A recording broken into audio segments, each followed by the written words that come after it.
So people in chat, you guys are saying Geester is extremely OP. Let's take a look and see what his kit actually looks like. So he does look cool. Let's watch. Hold on. Wait a minute. Hold on.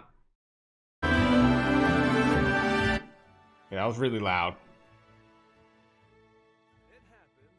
Wait, does he not have voice lines?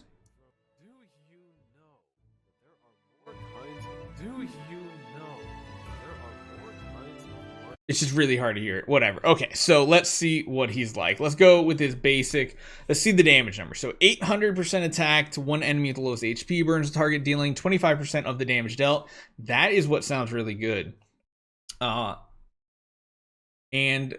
wait, burns the target, dealing 25%, and poisons the target, dealing 25% of the damage dealt. So you're doing basically 50% of the damage you do with the basic as extra damage. That is very similar to what Ithquit does.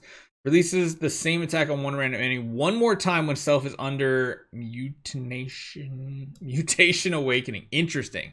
So you basically can do it twice.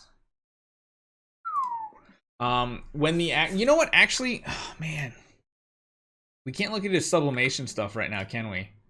We don't have it unlocked on this guy. Actually, you know what we should be able to do? Let's jump back over. If you guys didn't know, once it's live on one and you get it updated, the hero should show up in the list even if the events don't. Yes, the hero shows up. Cool. So we can take a look at everything here. So let's take a look at the full version. 1200% and 50% as burn, 50% as poison. That is pretty insane. That is actually pretty insane. More precision.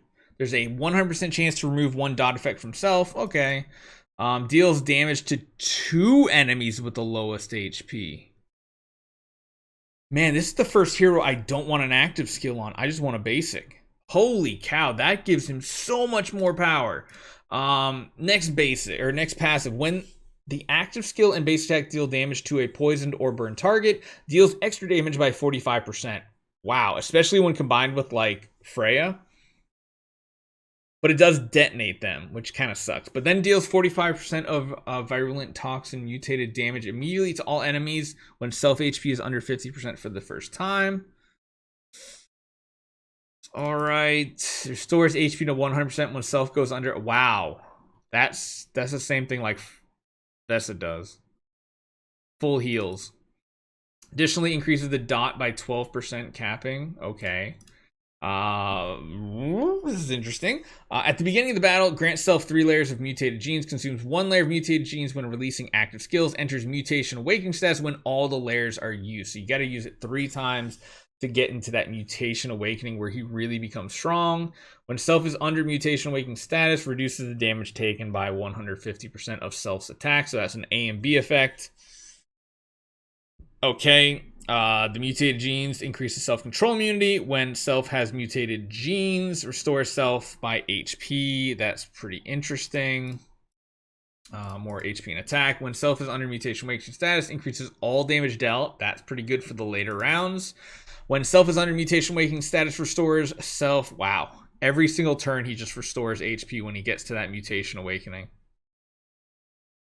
That's pretty crazy. Okay, the active skill, the big one. Deals 1200% attack damage, respectable, to 2 enemies with the lowest HP. Burns the target. Again, this part sucks. If this was based on his damage dealt, it would be good, but it's based off his attack. And poisons the target, dealing damage for 3 rounds, respectively. If self has resolve, each layer would be 960 damage to 1 random enemy. Afterward, grant self 1 layer of resolve for 6 rounds. When self is under mutation awakening status, restores HP. He has so much healing.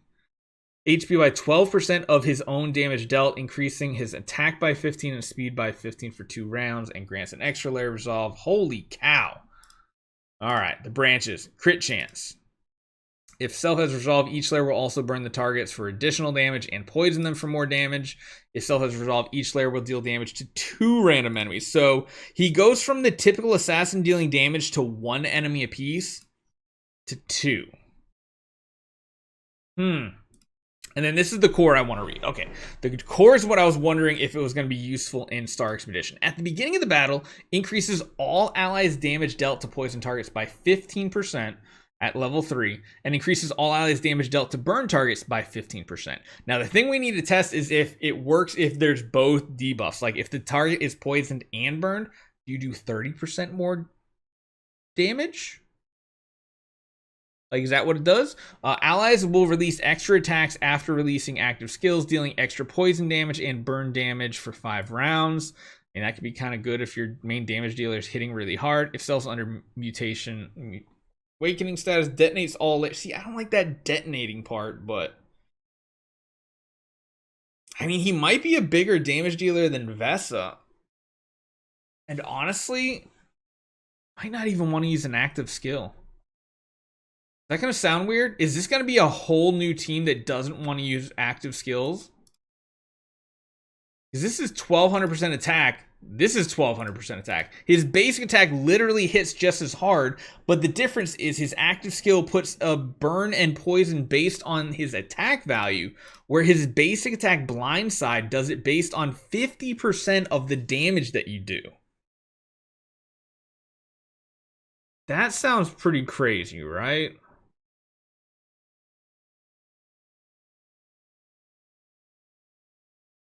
That sounds... I mean, this is pretty much like Ithaca status here, but on a Transcendence hero. Oh my goodness. Oh, I think he's going to be good. What do you guys think in chat? I don't even know if chat's going to work if I put it up on screen. It's been bugging out all day. What do you guys think in chat right now? Do you think this is actually a good hero? Like, I think he's more of a damage dealer, honestly, than he is a support hero. Yeah, the active is what gives him resolve. Well, the big thing is his active skill is going to get rid of those layers of mutated genes. You have to do 3 actives to then be in the mutation awakening, because that's where the active enhances, and this is where you get to do it a second time. So you need to get some actives off, just not all of them. Yeah, the Star Expedition boss draining his energy sometimes is actually kind of good. But you do want to try to get him, like, you want him to use 3 active skills, because you have 3 layers of mutated genes, and you only consume 1 layer of mutated genes when you release an active skill. And that's the big thing. You need to get 3 actives off. This is interesting. What do you think? What do you think? I don't know. This one, he could be really, really strong. Sadly, we don't have Star Expedition coming out for a while, but I think first like instinct is Blindside is extremely overpowered.